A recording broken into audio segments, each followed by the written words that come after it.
जय श्री कृष्ण।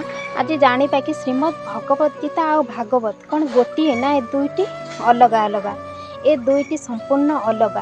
श्रीमद् भगवद गीता भगवान श्रीकृष्ण आ अर्जुन मध्य एटा संवाद। कुरुक्षेत्र भूमि रे जितेबेले अर्जुन युद्ध करने को मना कले सेतेबेले भगवान श्रीकृष्ण अर्जुन को बुझाउथिले सेटा श्रीमद् भगवद गीता। आ भागवत पुराण जितेबेले परीक्षित महाराज अभिशाप पाइथिले श्रृंगी द्वारा 7 दिन 7 राति तक्षक दंशन मृत्यु हेब। सेतेबेले परीक्षित महाराज गंगा नदी कूल सुखदेव गोस्वामी को शरणागत होइथिले। आउ सेतेबेले सुखदेव गोस्वामी तांको 7 दिन 7 राति संपूर्ण भागवत महापुराण शुणाई थिले। आउ सेटा कहूँ भागवत कह जाए।